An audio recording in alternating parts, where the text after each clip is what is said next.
Espíritu Santo. Amén.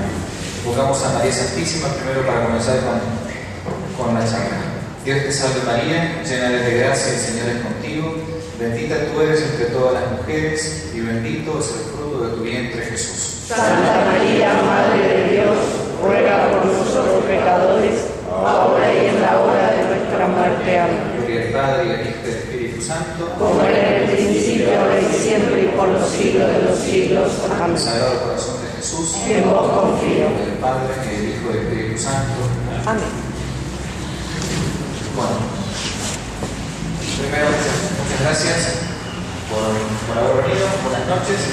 Le quería agradecer en primer lugar al Padre Miguel López, Padre párroco de la parroquia de San José, que me permite continuar con los cursos de Historia de la Iglesia instalados acá en la parroquia de San José.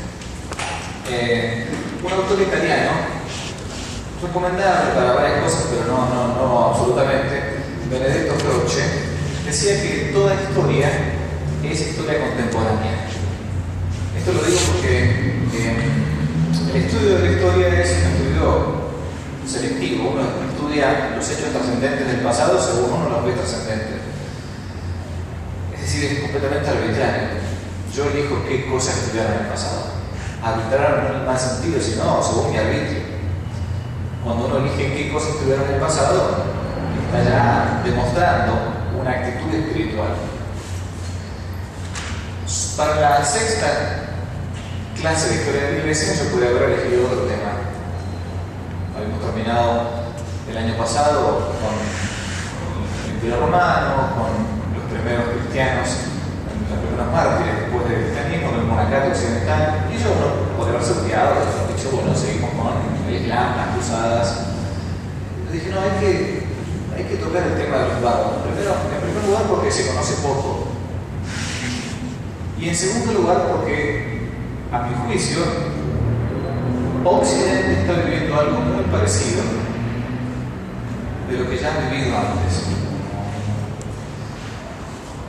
Vamos a comenzar entonces con el segundo ciclo de Historia de la Iglesia, con la invasión de los bárbaros y la conversión. ¿Cuál fue la actitud de la Iglesia con estos pueblos? Los bárbaros comienzan la primera asolada, o vamos a estudiar o a intentar resumir los signos más fuertes de la irrupción del mundo bárbaro en el mundo occidental en los siglos V, VI y VII. Pero antes hay que definir un poquito lo que es la palabra bárbaro. Lo somos nosotros todavía al día de hoy. Los bárbaros siempre fueron un problema para el Imperio Romano en los primeros siglos del Imperio, incluso antes de su cristianización. Tanto griegos como romanos llamaban bárbaros, con la palabra bárbaro, a los que eran extranjeros. Los que no hablaban ni griego ni latín, eso es un bárbaro. Los que no hablaban las lenguas cultas, las lenguas del imperio, sea el imperio alejandrino, el imperio romano. Semánticamente, al parecer, la palabra bárbaro viene del sánscrito barbaraj, que significa tartamudo, alguien que no habla bien, ¿no? Al día de hoy, incluso en francés, se dice bavarder, alguien que habla francés chamuscado, no habla bien en francés, ¿no? Bavarder. Un francés más bien salvaje. A nosotros nos quedó esta última acepción. Un bárbaro es un salvaje. Hoy finalmente sirve para calificar a toda persona inculta, grosera, cruel. A un político, por ejemplo, le puede decir que bárbaro en este hombre. ¿Quiénes fueron estas tribus bárbaras o llamadas bárbaras? Uno de los más conocidos de estos pueblos, no romanos, no griegos, en primer lugar fueron los germanos. Germanos que hoy uno englobaría así a grosso modo en el país de Alemania, Germania, ¿no? El emperador Julio César había prohibido la presencia de los germanos en las Galias en el año 57 a.C. Incluso llegó un enfrentamiento grande entre romanos y germanos a la orilla del río Rin, el famoso río de Germania, de Alemania. Posteriormente, Roma va a buscar dominar el territorio germano, aunque nunca lo va a poder hacer por completo. Marco Aurelio, el último emperador en llevar la campaña a Germania, pero sin mucho éxito, jamás pudo ocuparla por completo. Como tampoco pudo ocupar, esto es importante, Europa Central, lo que hoy conocemos como Bulgaria, Austria. Poco a poco, con el tiempo, la incorporación fue gradual, fue pacífica de estos pueblos al inicio, en los primeros siglos, siglo III, siglo IV. Se fue dando poco a poco gracias a grandes conquistas y a una rápida propagación territorial del ejército. Las fronteras imperiales se fueron ampliando y poco a poco el Imperio Romano y la vida militar romana comenzó a necesitar de jefes locales, no solamente romanos, es decir, de jefes militares locales propios. Así entonces se fue dando lo que Belloc, que será historiador inglés, llama una pequeña revolución interna dentro del Imperio Romano, una revolución silenciosa. Roma necesitaba de los pueblos que iba conquistando, los pueblos bárbaros, para poder dominar localmente. El imperio era muy grande. Y a su vez, muchos de estos bárbaros también usaban el Imperio Romano para captar de él la civilización, como puede ser hoy, o hace un par de años atrás, en Estados Unidos, no solamente el imperio, como podría ser países que querían estar más bien aliados con Estados Unidos. Estados Unidos se beneficiaba de ellos y ellos de Estados Unidos. El contacto entonces entre el mundo no romano y bárbaro terminó logrando que el Imperio Romano se fuese poco a poco barbarizando y los bárbaros se fuesen poco a poco romanizando. Más o menos, la convivencia fue medianamente pacífica hasta el siglo V, año 400 de nuestra era. A partir de este momento van a comenzar las invasiones. El Imperio Romano poco a poco va decayendo en su orden. Vamos a ver un poco más adelante el tema este. Y van a comenzar migraciones de pueblos enteros. Si bien no eran invasiones formales directamente, pero sí se daban como oleadas de, entre comillas, países. Bueno, la palabra país es una palabra análoga acá, no unívoca, no existían países con territorio, con fronteras, pero sí había oleadas hacia el Imperio Romano que iban y retrocedían. Estos bárbaros que iban y retrocedían eran completamente anárquicos en sí mismos. Un conglomerado de mujeres, de niños, carretas llenas de bártulos, caballos, rebaños, gallinas. Llevaban todo como si fueran un pueblo gitano, casi muchos de ellos. Una crónica rusa del siglo V dice: en aquel tiempo, hablando de los mongoles, llegaron para castigo de nuestros pecados. La frase es importante. Llegaron para castigo de nuestros pecados naciones desconocidas. Nadie sabía su origen, ni su procedencia, ni siquiera la religión que profesaban. ¿Quiénes eran estos bárbaros? ¿Quiénes eran y por qué invadían? ¿No? En este acontecimiento fueron tres grandes mundos que se enfrentaron: el mundo greco-romano, el mundo bárbaro europeo, especialmente de Europa Central, y el mundo de la barbarie asiática. Obviamente no pude acá desarrollar todos estos temas. Voy solamente a nombrar algunos. Mi idea es, a modo de esquema, es resumir qué fueron los bárbaros, cuáles fueron los pueblos más importantes, cuáles fueron las invasiones más importantes y cuál fue la tesitura, cuál fue el modo de compartir que tuvo la iglesia en estos pueblos. Principalmente terminando con dos, que terminando con Francia y con Irlanda, si puedo comentar. La distribución a grandes rasgos se va a dar a partir del siglo V entre los francos, los burgundios, los anglos y sajones y los vándalos. Después vamos a nombrar alguno más. Los francos los dejamos para más adelante. Los burgundios estaban un poco más al sur de lo que es hoy por hoy Francia, y su jefe era un tal Segismundo. Importante este punto: los bárbaros eran principalmente arrianos. Este tema ya lo hemos visto nosotros en la historia de la Iglesia. Arrio, sacerdote católico que había apostatado de la fe, y entre otras cosas, uno de sus tantos errores era que Jesucristo era hombre, pero no era Dios. Era un hombre, un gran hombre, pero no era Dios. El arrianismo, ese fenómeno, esa tempestad, como dice el padre Sáenz, ¿no? que asoló gran parte de la iglesia se vio arriana, con sacerdotes, con obispos, y la fe principalmente se va a mantener gracias al pueblo fiel, al pueblo sencillo, con algún que otro padre de la iglesia. Los anglos y los sajones principalmente se encontraban en la zona de Dinamarca, en Gran Bretaña. Los vándalos eran bárbaros más feroces. Hasta el día de hoy nos llegó la palabra, estos son vándalos, un acto vandálico, decimos nosotros. Eran sobre todo de Europa central. Estaban asentados a lo largo de la ribera del río Danubio, un río famoso de Bulgaria, de Austria, y formaban como un conglomerado muy poderoso en esa zona. En una de esas incursiones, los vándalos van a atacar España y se van a asentar en la parte sur de España. Por eso, por mucho tiempo se va a llamar Vandalucía, lo que conocemos como Andalucía, los andaluces. Los andaluces actuales de España tienen una cierta mezcla entre la España antigua, la península ibérica, y los vándalos. El carácter es muy distinto, un español del sur a un español del norte, son completamente diversos, un galego de Galicia y un andaluz, ¿no? Bien, los vándalos, Andalucía.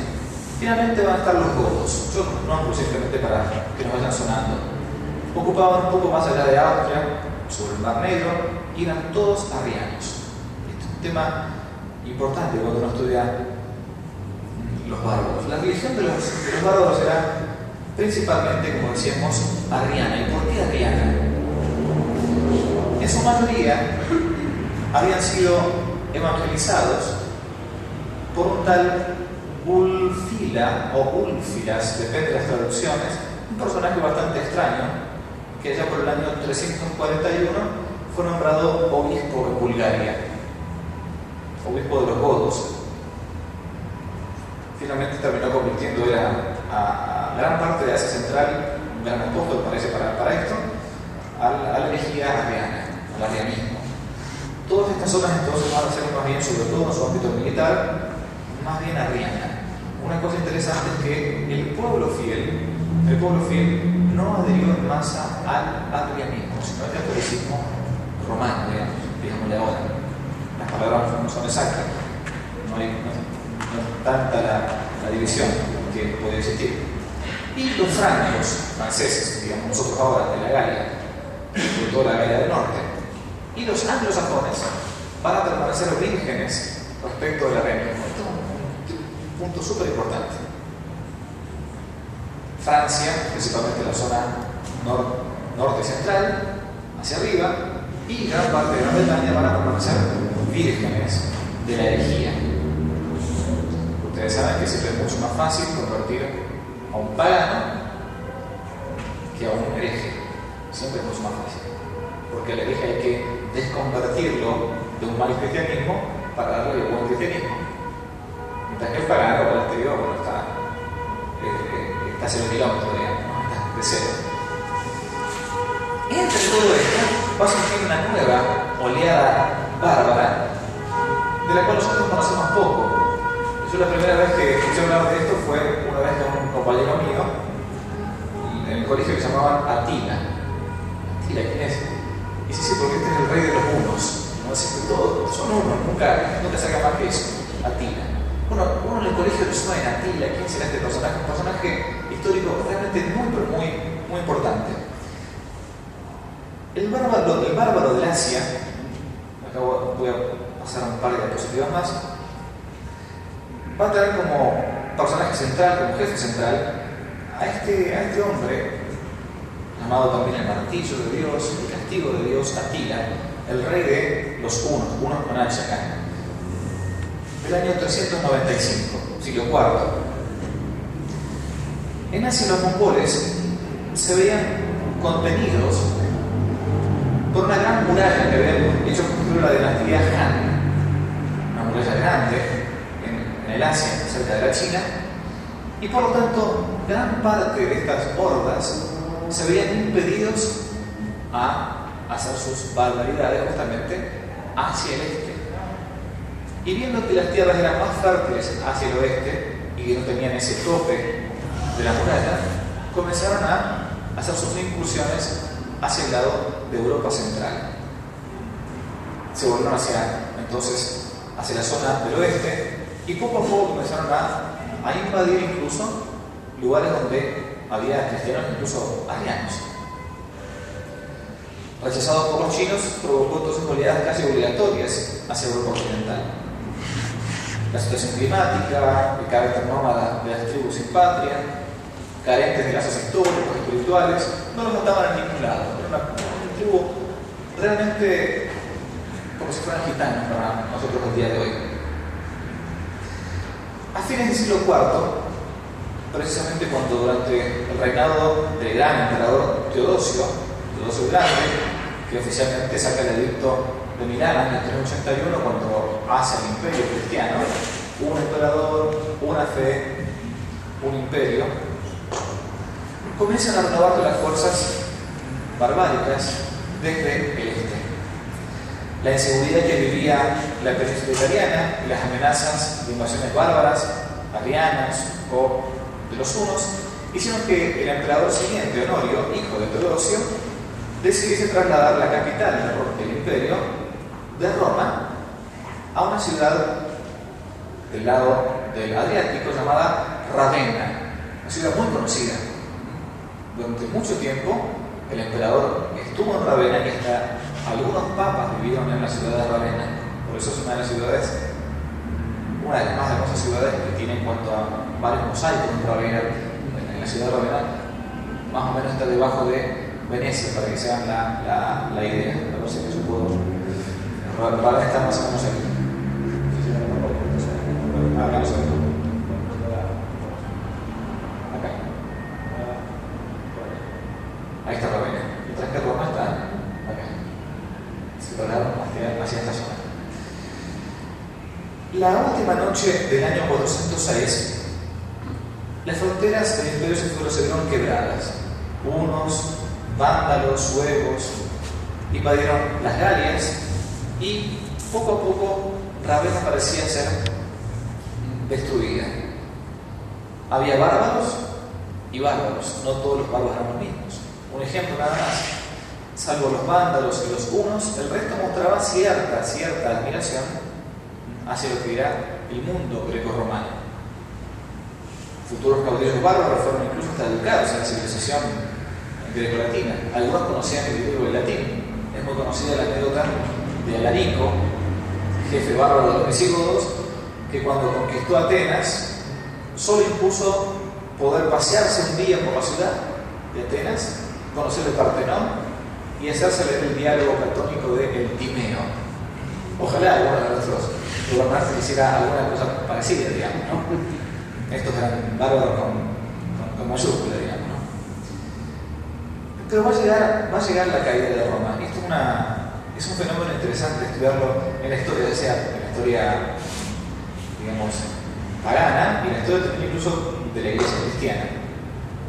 Tanto el mundo pagano como el mundo cristiano va a ver que hay una crisis en la civilización. Roma estaba cayendo. Era tan grande, algunos historiadores, por ejemplo Vela, era tan grande el peso del imperio que Roma va a caer por su propio peso. La noche del 24 de octubre del año 410, en medio de una horrible tempestad, Alarico va a tomar Roma. No incendia la ciudad, pero la va a entregar al saqueo. Milagrosamente, él, siendo arriano, va a prohibir tocar los lugares sagrados, sobre todo las basílicas de San Pedro y San Pablo. Pero se dio la caída de la ciudad eterna, la urbs eterna, la ciudad eterna, la que parecía infranqueable, inviolable, intocable. Tanto paganos como cristianos creyeron realmente que se venía el fin del mundo. San Jerónimo, un padre de la iglesia, va a decir la siguiente frase: la mente tiembla cuando se piensa en la ruina de nuestros días. Por más de 20 años la sangre humana ha corrido incesantemente sobre una vasta extensión. Los godos, los hunos, los vándalos, todos sembraron la desolación y la muerte. cuántos nobles romanos han constituido su presa, cuántas doncellas, cuántas matronas han caído víctimas de sus lúbricos instintos. Los obispos en prisión, los sacerdotes y clérigos son pasados al cuchillo, las iglesias son profanadas y desvalijadas, los altares de Cristo son convertidos en establos, los restos de los mártires arrojados de sus tumbas, por doquier pena, lamentación, en todas partes la imagen de la muerte. Esto veía San Jerónimo, el gran padre de la iglesia, el productor de la Biblia, ante la invasión de Roma. Y continuaba: ha sido conquistada la ciudad que conquistó el universo. Cayó Roma, ha sido conquistada la ciudad que conquistó el universo. San Agustín va a ver todo esto, pobre San Agustín, va a morir viendo la invasión de su ciudad. Cosas horrendas nos han contado, dice San Agustín: ruinas, incendios, saqueos, torturas, deshonras. 1000 veces nos la han contado y otras tantas las hemos lamentado y llorado. Y todavía no nos podemos consolar. Cayó Roma. ¿Qué hacemos? Se viene el fin del mundo. Paganos y cristianos caerían lo mismo. Sobre la caída del Imperio Romano hay bibliotecas y bibliotecas y bibliotecas escritas. Los paganos no perdieron la oportunidad de acusar a la iglesia, fue la iglesia. No se dan cuenta. Constantino permitió, después de la batalla del Puente Milvio, en el año 313, permitió que el culto público cristiano se pudiera profesar. Después ahora vino Teodosio, año 382, 383. La religión ahora oficial es el cristianismo. Y después de esto, Roma cae. ¿Se dan cuenta? El paganismo dijo: ha sido la iglesia de conversión del imperio al cristianismo lo que hace que caiga la iglesia. Esta es una falacia muy conocida, incluso se estudia en lógica. Falacia se llama post hoc propter hoc. Significa, porque está después de esto, ha sido causado por esto. No todo lo que viene después es causado por lo que estaba antes. Yo vengo después de mi hermano Martín, pero mi hermano Martín no es causa mía. El martes viene después del lunes, pero el lunes no es causa del martes. Es principio en todo caso. Toda causa es principio, pero no todo principio es causa. Es una falacia que estudia en lógica, falacia de post hoc propter hoc, porque está después de esto, o sea, aquello fue causa de esto. Los paganos no perdieron la oportunidad entonces de acusar a la iglesia de Cristo de la caída. Rápidamente San Agustín, antes de morir, se pone a escribir una de sus últimas obras, De Civitate Dei, la ciudad de Dios. El fin principal de la ciudad de Dios es mostrar que no ha sido la iglesia la causante de la caída de Roma, sino todo lo contrario. La iglesia ha sido la causante de la preservación de lo mejor del mundo greco-romano. Ahora es la iglesia la que va a continuar Roma. Ahora Roma es la iglesia, con sus mejores valores. Un historiador inglés, Edward Gibbon, muy conocido, de fines del siglo XIX a principios del siglo XX, tiene un libro bastante grande llamado Historia de la decadencia y caída del Imperio Romano. Este historiador liberal inglés, el que ha diseminado hasta el día de hoy no puede dar en televisión todo que la causa de la caída del imperio fue la conversión al cristianismo. Tiene un libro precioso, Belloc, llamado Europa y la fe. Recomiendo leerlo porque es una síntesis excelente de la formación de Europa. Demuestra que el Imperio Romano no solamente que no cayó, sino que se transformó. La Iglesia Católica, aceptada por el organismo imperial en su madurez, fue la causa justamente de su supervivencia. Y dio sí origen a lo que hoy conocemos por Europa. Y se va a conocer en el tiempo como la cristiandad. El periodo de cristiandad antes se llamaba las cristianitas, no se usaba el nombre de Europa. Ahora lo usamos nosotros. Daniel Robs, un gran historiador francés, que tiene varios volúmenes. Yo he estado leyendo en estos días justamente el volumen tercero, que es donde trata la conversión de los bárbaros. tiene un párrafo para mí muy iluminador. Y dice que Roma cayó por sus propios pies. Es inútil insistir, dice él, sobre las costumbres sexuales, pues el divorcio, entonces, la protección femenina o masculina, las prácticas contra la natalidad, llegaron entonces al colmo del escándalo. No estoy hablando del 2015, estoy hablando de todo esto de historia contemporánea, del evento próximo. A pesar de los intentos imperiales de Italian Pops para disminuir su horror y su número, los sangrientos juegos del anfiteatro seguían ofreciendo a la muchedumbre su degradante erotismo. Y San Agustín habló con tristeza de aquellos desdichados que se hartaban de las bufonadas y de los espectáculos innobles, mientras el enemigo estaba a sus puertas y degollaba a sus hermanos. No estoy hablando de Francia, con los musulmanes. Y por descontado, en el plano propiamente espiritual, la situación era totalmente afectiva. En el pueblo, y por los elementos que todavía se le adherían, una mezcla de supersticiones, de astrología y de prácticas mágicas. Desde este punto de vista, la atmósfera del tiempo estaba tan cargada de miasmas que el mismo cristianismo debía estar en guardia para no dejarse contaminar.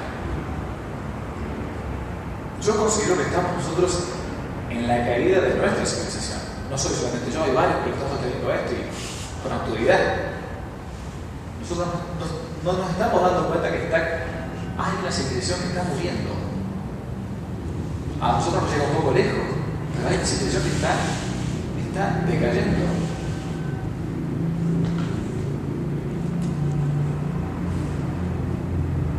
Es imposible no pensar en la caída de nuestra actual civilización. Sigamos. Estábamos con el saqueo de Roma y con Atila, el rey de los hunos.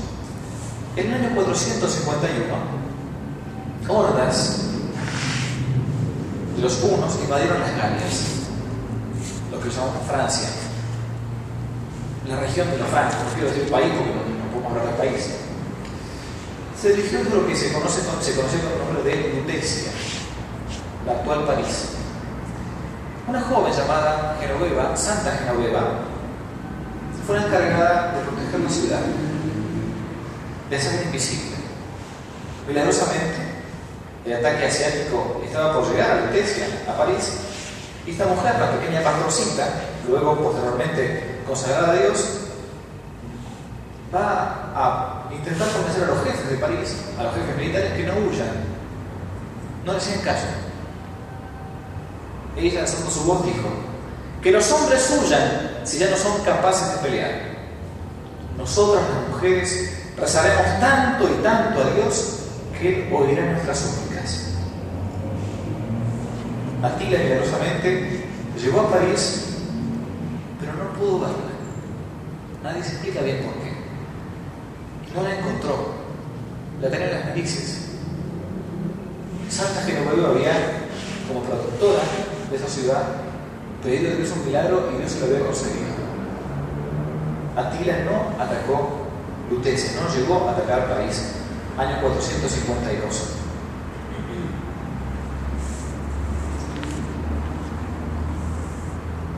Otro episodio parecido, similar, muy conocido, fue el que sucedió con el Papa San León Magno. Como decíamos, algunos de los papas, en vez de estar en Roma, habían llegado a la ciudad de Ravenna. En el año 452, Atila se dirigió hacia Italia. Arrasó Milán, arrasó Padua. El terror cundía por todas partes, al punto que el propio emperador Valentiniano III resolvió trasladarse con toda su corte a Ravenna y pedirle como última salida al propio Papa San León Magno, un hombre muy anciano, que él fuese el que enfrentase al rey Atila. Esto que están viendo ustedes aquí es un famoso fresco que se encuentra en una de las habitaciones, llamadas así estancias del Vaticano, frescos donde narran el encuentro entre Atila y el Papa San León Magno. El rey de los hunos se disponía a cruzar el río Mincio, afluente del Po, que lo llevaba directamente hacia Mantua y después hacia Ravenna. advirtió que un extraño cortejo le salía al encuentro. Iban entonando himnos, cánticos espirituales, salmos. Eran todos sacerdotes y monjes. Y delante de todo venía un viejito ataviado con ornamentos sacerdotales. En medio de ellos cabaleaba él, San Hermano. Atila, que estaba cruzando el río, se detuvo en un islote de arena y preguntó en alta voz: ¿cómo te llamas? El anciano respondió: León Papa.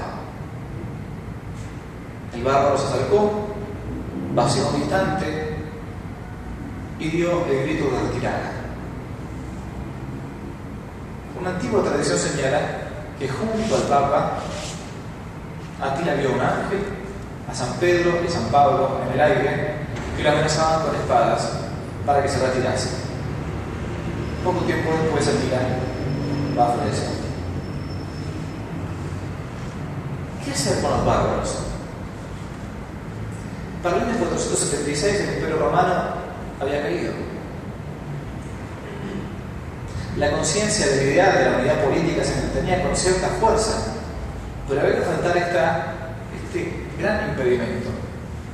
Teníamos en el imperio paganos, arrianos y católicos. Había que enfrentar esa dificultad de la falta de unidad religiosa.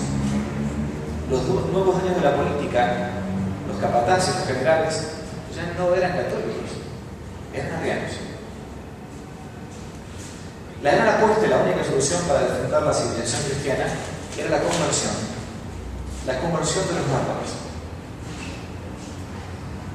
Y en esto vale la pena una aclaración nada más. Las grandes conversiones de las grandes naciones no se dan uno a uno, no se dan persona a persona, sino que se dan a partir de la causa ejemplar, la causa formal, el gobernante.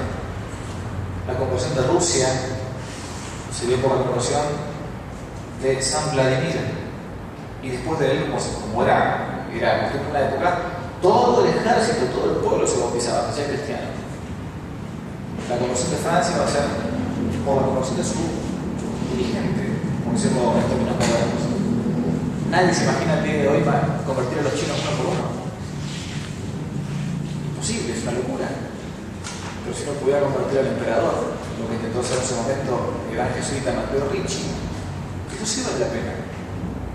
No digo que el otro no valga la pena, pero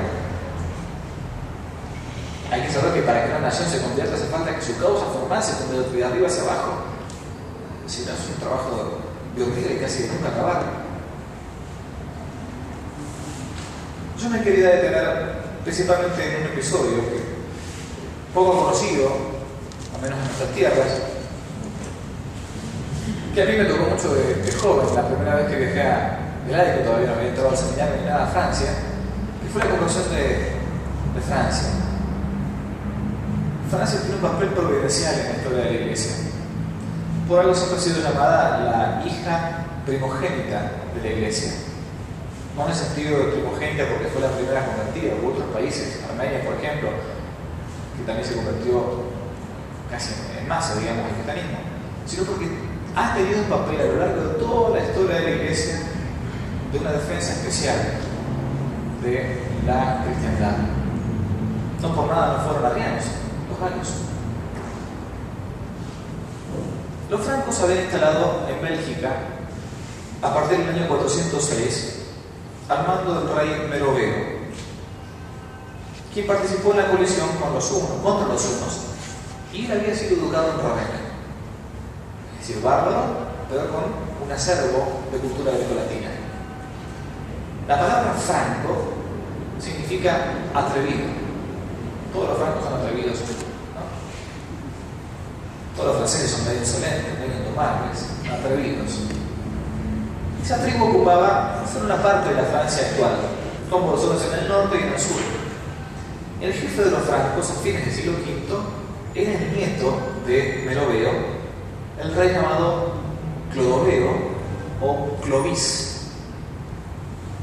Era un hombre bastante cruel, vengativo, un germano de raza. Los franceses tienen esta mezcla que no son totalmente latinos, puede ser un italiano o un español, ni son totalmente germanos, como puede ser un alemán. Están ahí en la mitad. Tienen la racionalidad del germano, del alemán, pero tienen la calidez del latino. Son bichos raros los franceses.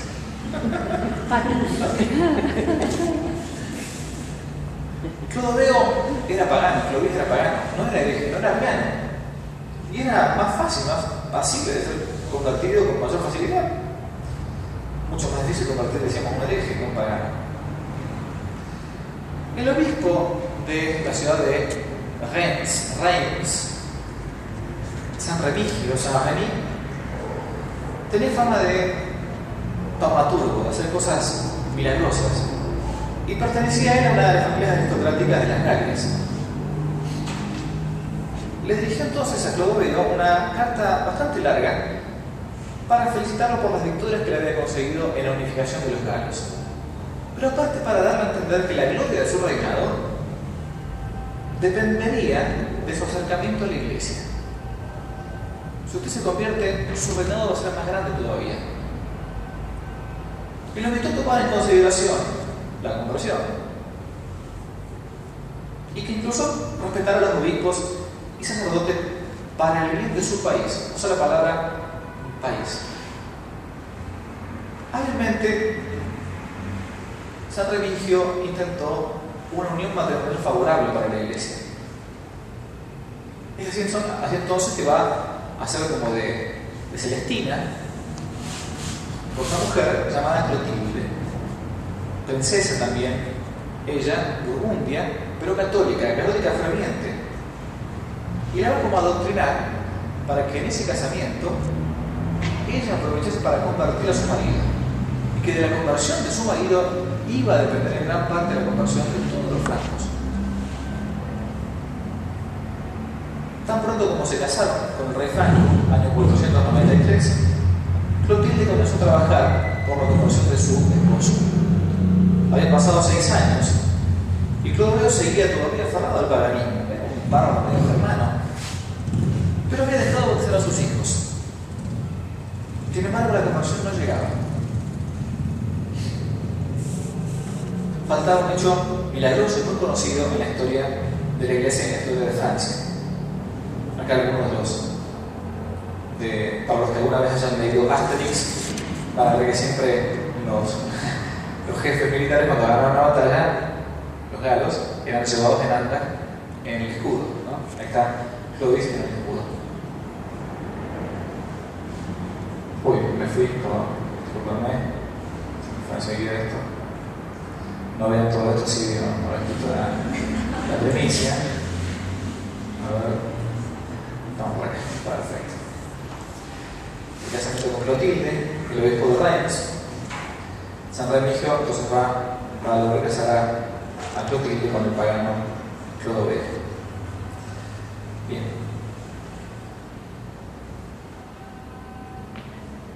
¿Algunas imágenes más?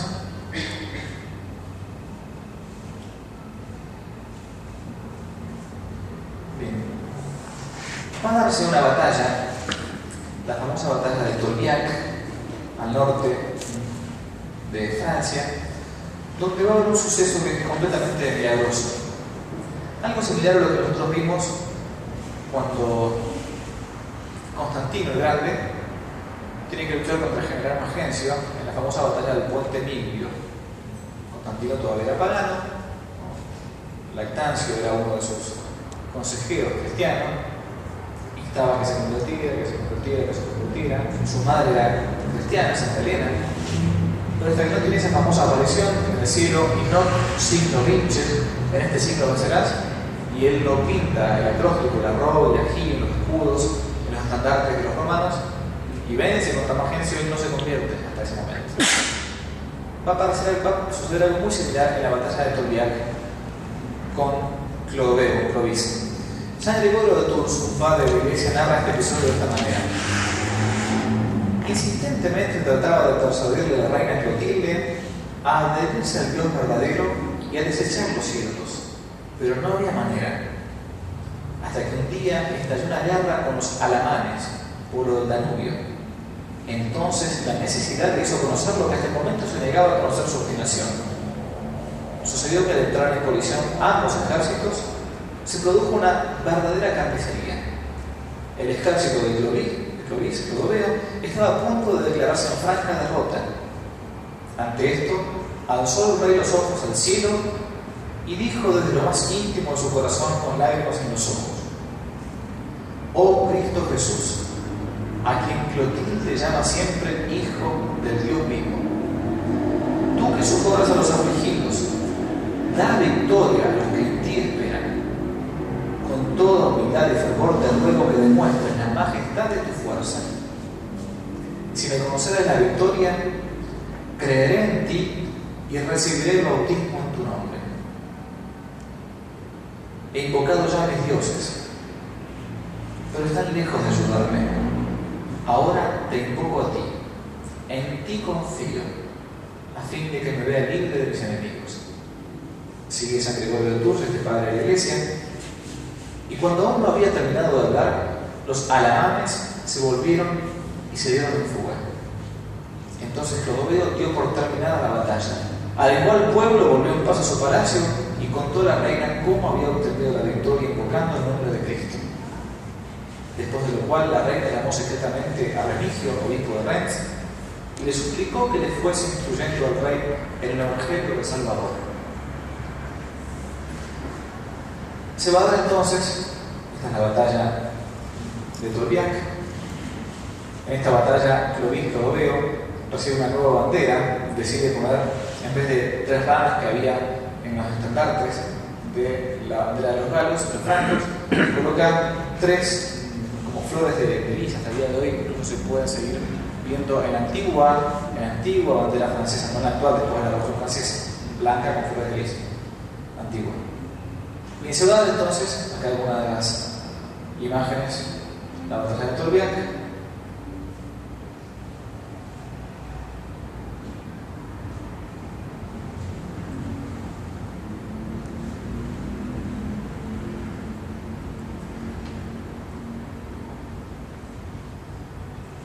La Navidad del año 496, en la ciudad de Reims, al noreste de París, la coronación en esa hermosa catedral hasta el día de hoy, donde a partir de ahí todas las coronaciones de los reyes se van a dar en ese lugar. Santa Juana de Arco va a hacer que el rey Carlos VII vaya a ese lugar a ser coronado para poder continuar y terminar con la guerra de los 100 años con Inglaterra. Bien. La Navidad del año 496 fue algo grandioso. Junto con Clodoveo se bautizaron 300 francos, 300 al mismo tiempo. San Remigio, perdón, 3.000, dije mal, 3.000, no 300, leí mal. San Remigio se convirtió en consejero del rey en materia religiosa al menos. Y a partir de esta conversión va a ser llamada Francia la hija primogénita de la Iglesia. Es interesante el momento del bautismo y coronación de Clovis, lo que sucede, porque esto va en parte a marcar un destino en Francia. A medianoche, entrando los reyes, el séquito de la Iglesia, eran convocados por San Remigio. Súbitamente una luz más brillante que el sol inundó la iglesia. El rostro del obispo se puso radiante, al mismo tiempo que resonó una voz que decía: «La paz sea con vosotros. No temáis, soy yo, perseverad en mi preferencia». Este fue un testimonio que lo dieron muchos de los que estaban en la catedral de Reims. Esto lo narra una historia de los francos, una antigua historia, una fuente primaria, un obispo llamado Hincmar, obispo de, no recuerdo el nombre de su diócesis. Hincmar, obispo de Reims, pero en el año 845. Vita Sancti Remici, que es una de las obras más conocidas. Está en la Patología Latina del Migne, una obra monumental de los padres de la Iglesia. Finalizada esta voz, un perfume celeste embalsamó la atmósfera. Los reyes de otras ciudades y toda la existencia quedaron espantados y se arrojaron a los pies de San Remigio, quien los tranquilizó y dijo: es propio de Dios sorprender al comienzo de sus visitas y regocijar al final de las mismas. Después, súbitamente inspirado, San Remigio dirigió una locución profética a Clodoveo, que también transcribe Hincmar, donde dice: aprended, hijo mío. San Remigio habla en nombre de Dios. Aprended, hijo mío, que el reino de Francia está predestinado por Dios, predestinado a la defensa de la Iglesia romana, que es la única verdadera Iglesia de Cristo. Este reino será un día grande entre todos los reinos y abrazará todos los límites del Imperio Romano. Esto va a pasar con Carlomagno después. Someterá a todos los pueblos a su cetro, durará hasta el fin de los tiempos.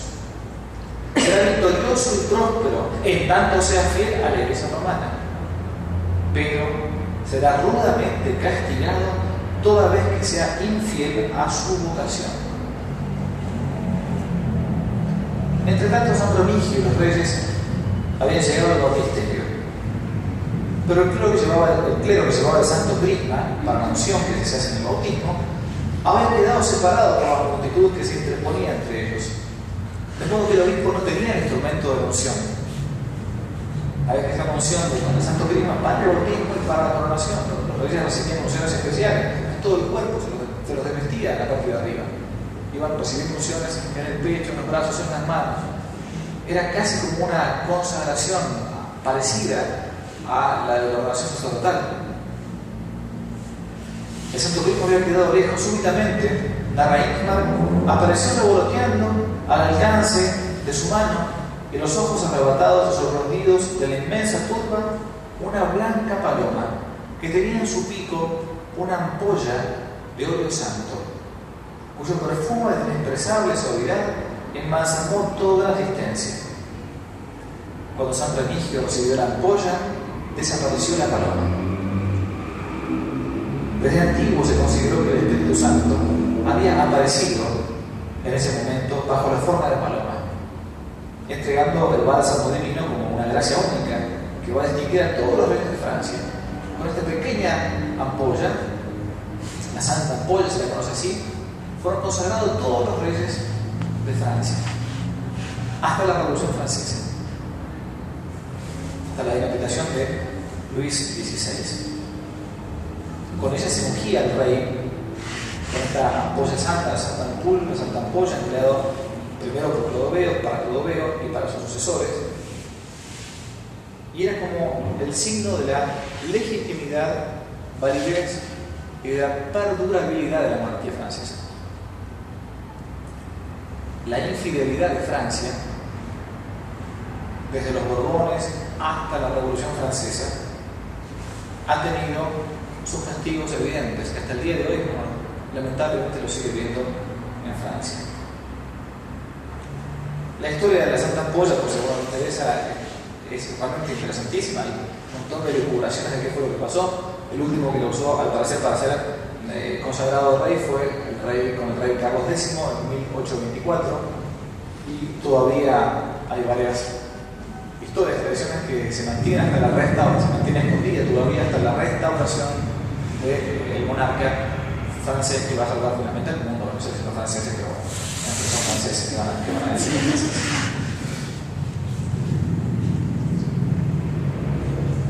El relicario original, algunas aprende, hijo mío, que el reino de Francia está predestinado por Dios a la defensa de la Iglesia romana. Este reino será un día grande entre todos los reinos, abrazará todos los límites del Imperio Romano y someterá a los pueblos a su cetro.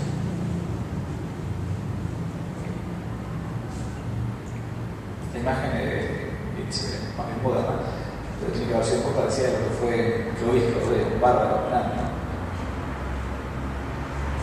Él será victorioso y próspero en tanto que sea fiel a la romana, pero será rudamente castigado cada vez que sea infiel a su propia vocación.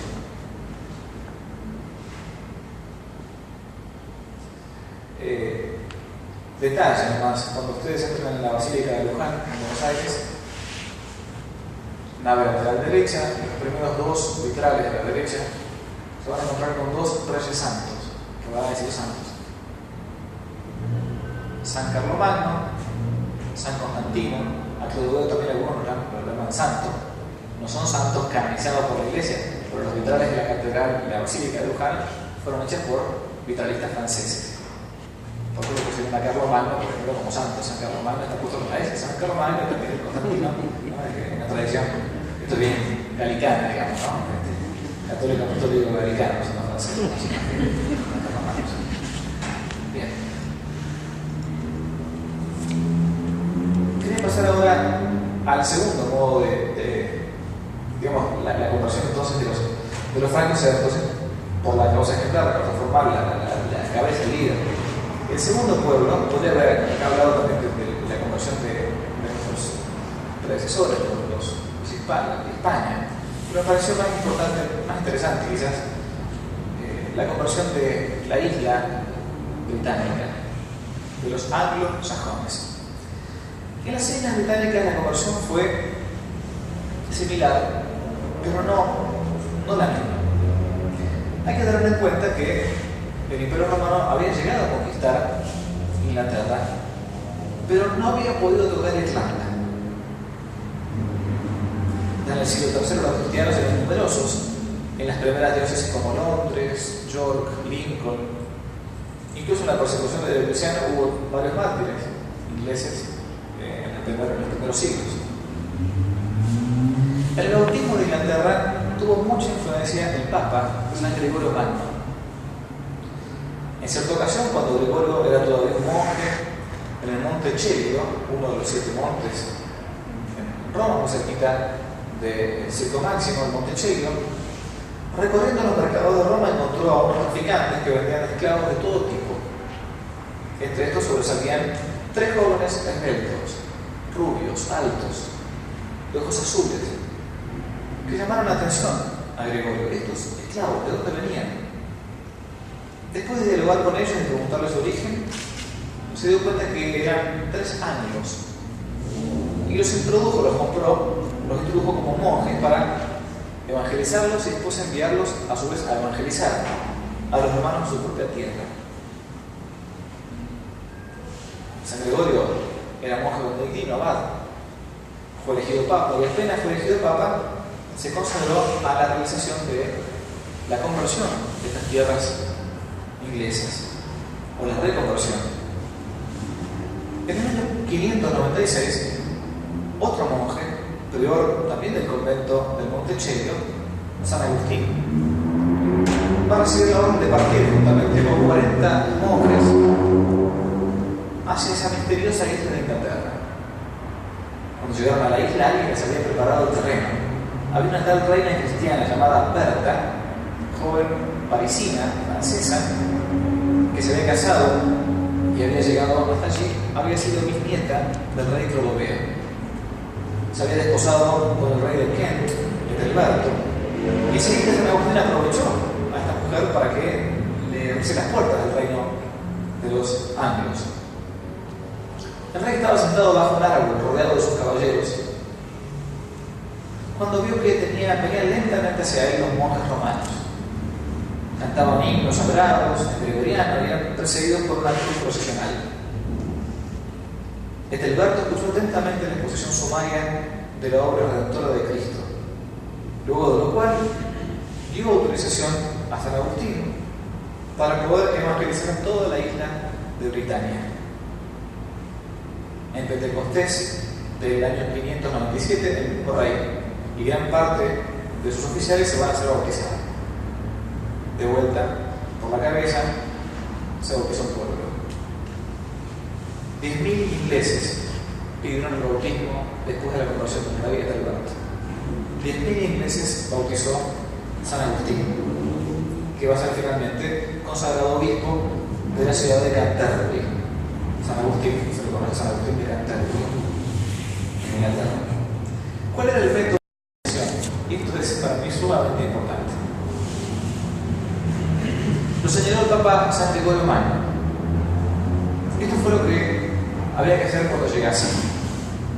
Cito: no destruir los templos paganos, sino bautizarlos con agua bendita, levantar en ellos altares y colocar reliquias.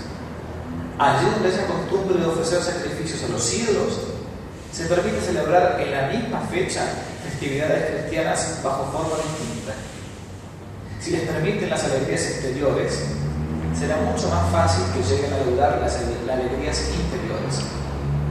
Y sigue diciendo el Papa: en estos feroces corazones no se puede eliminar de una sola vez todo el pasado. Una montaña no se sube a saltos, sino a paso lento. La pedagogía de este Papa, San Gregorio Magno, dice: no rompa. En algunos lugares fue así, rompieron todos los templos. En el caso de Inglaterra fue distinto. Bauticen estos templos paganos. Por eso que, para quien haya visto alguna vez una película que ha tenido la gracia de viajar a Inglaterra, expresiones de arquitectura celta cristiana de los primeros siglos. Uno no sabe si está entrando en una iglesia o está entrando en un templo druida, ¿no? Pero realmente ya han logrado una simbiosis de arte, de arquitectura celta, pagana, y después encima cristiana. Hay una mezcla entre romano céltico, celta, una cosa muy original que sucedió en Inglaterra.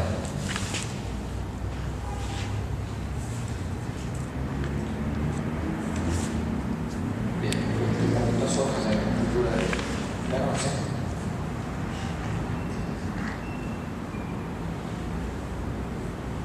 La conversión de los celtas de Inglaterra, por los celtas, de los irlandeses, va a llegar por manos de otro monje llamado San Patricio, muy conocido porque es un bebedor de cerveza.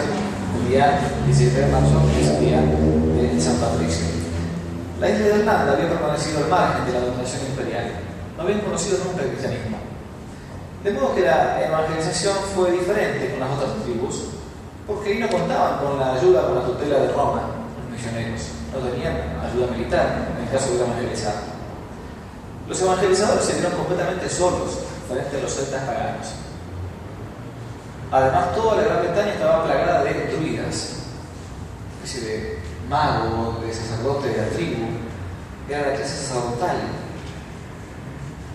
San Patricio nació en el año 387, en lo que después vino a llamarse Kilpatrick, cerca de Dumbarton, en el pueblecito de Escocia. Hoy cuesta encontrar en los mapas si uno quiere buscarlo, ¿no? Y falleció en Irlanda el día 17 de marzo del año 493, por eso que la fecha en el santoral del 17 de marzo. Cuando tenía apenas 16 años fue secuestrado por unos piratas que durante el siglo IV asolaban las costas de Bretaña y fue llevado al norte de Irlanda, donde lo vendieron a unos druidas irlandeses. Es decir, él vivió como esclavo de unos druidas. Lo obligaban a construir una piara de cerdos y aprendió muy bien la lengua céltica, que lo va a ayudar posteriormente a la predicación. Se dice que este fue el primer rasgo milagroso de San Patricio, porque los irlandeses fueron a buscar al que más adelante iba a ser su pastor, su apóstol. Cuando pudo escapar, la fuga a veces es lícita. Luego de 6 años se dirigió en el primer barco que salía hacia Francia. Por entonces tenía nada más que 20 años. Hacia el año 432 sentía que aquellos paganos de Irlanda lo llamaban a evangelizarlos. Hasta que se les puso a su maestro, que era San Germán de Auxerre, su deseo.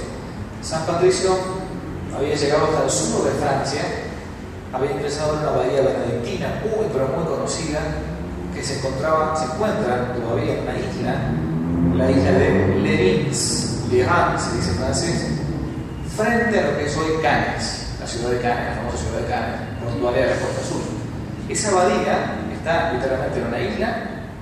Yo he podido estar una vez en esa isla preciosísima, y de ahí salieron muchísimos monjes a evangelizar los lugares más insólitos del mundo. Desde el sur de Francia, en la isla del sur, va a salir San Patricio con monjes a evangelizar a aquellas tierras donde antes había sido esclavo de druidas. Pasó los años en esa abadía, hasta que finalmente va a hacer su gran epopeya, volver a Irlanda alrededor del año 433, con 46 años de edad. Va a comenzar entonces una aventura prodigiosa que va a durar 30 años con San Patricio. Se dice de San Patricio que bautizó Irlanda sin choques y sin violencias, y que se impuso al druidismo con una fuerza convincente de un poder espiritual muy superior. Los años de cautiverio le habían dado el conocimiento de la sociedad irlandesa, y él se dio cuenta de una realidad: había que ganarse primero a los jefes de las tribus. Patricio hacía comprensible el credo de paganos muy fácilmente. Famosa anécdota de San Patricio, que para explicar la Trinidad decía: así como el trébol tiene 3 hojas, pero es una sola flor, del mismo modo Dios son 3 personas, pero es un solo Dios verdadero. Es un modo de energía, no es exacto en matemática esto, pero es un modo para llegar a la sal. Al día de hoy nosotros lo usamos con el fuego, con los favoritos, con los chicos que recién. Digo por si hay algún dogmático acá dando vuelta que no le guste la comparación de San Patricio. La mayor resistencia la encontró con los druidas, pero la confrontación siempre de San Patricio vencía por bien por la santidad. Además, no permitió jamás que se propagase la herejía dentro de la isla de Irlanda. Siempre se ha mantenido totalmente fiel. Yo recomiendo una película sobre la fidelidad de Irlanda, una película que salió en la década de 70, llamada El Conflicto. El Conflicto. El Conflicto es una película que le pueden encontrar en YouTube, está online y todo. Se da la discusión de cuando se cambia el rito de la misa después del Concilio Vaticano II, y cómo a los irlandeses, a gran parte de los irlandeses, al menos a un pueblo, en ese caso un pueblo, dice: bueno, no, pero Irlanda siempre se ha mantenido fiel, y bueno, dice que acá hay algo que está cambiando, y se revela contra eso. Es una valía de la directiva en el pueblo entero, ¿no? Pero lo que les hace revelar a ellos es más bien que creen estar siendo infieles, ¿no?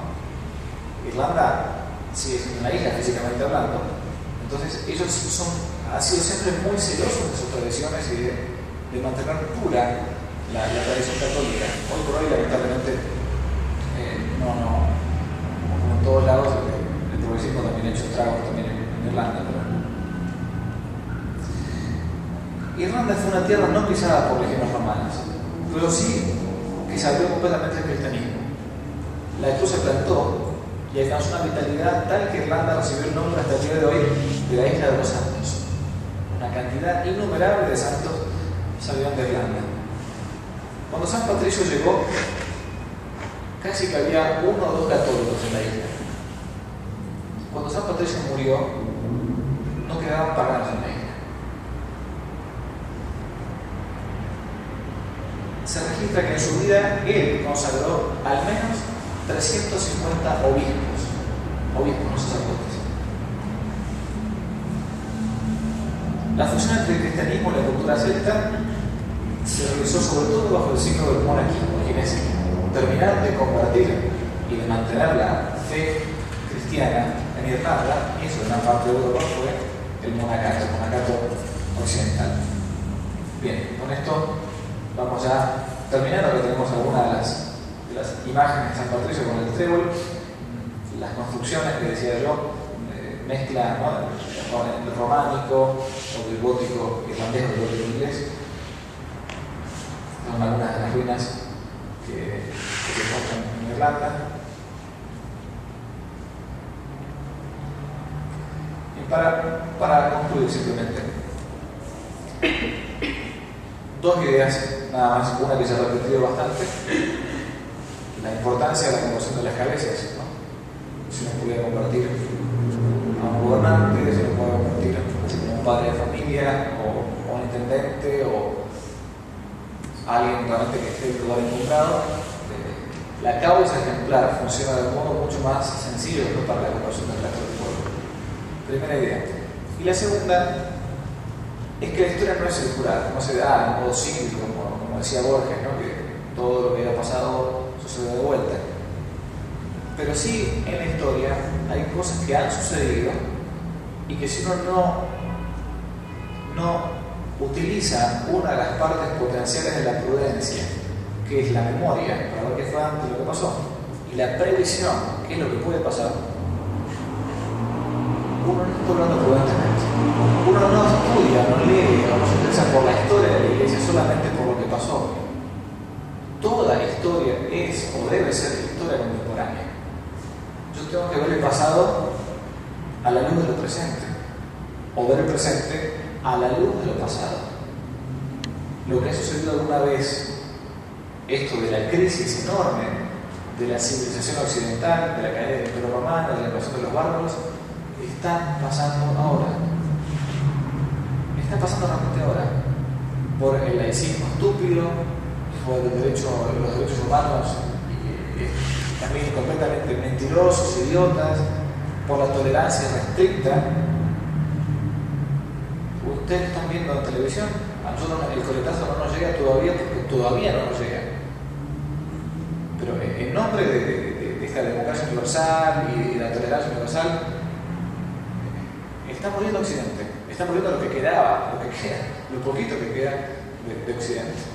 Y es importante conocer lo que ya ha sucedido, al menos para que si vienen por mí yo sepa qué es lo que está pasando. Al menos para que estemos adobados y gorditos para que me puedan cocinar, pelar, al menos para ser un poco más agradable al conquistador, ¿no? Es decir, pero uno tiene que ser consciente de estas cosas, no solamente para ver el pasado, sino también para analizar el presente y estar prevenidos. Bueno, hasta acá llegamos con la sexta clase de Historia de la Iglesia. Dios mediante, si podemos, los días viernes, los cuartos viernes de cada mes, intentaremos continuar con la Historia de la Iglesia si es que no vienen los bárbaros antes. Muchas gracias.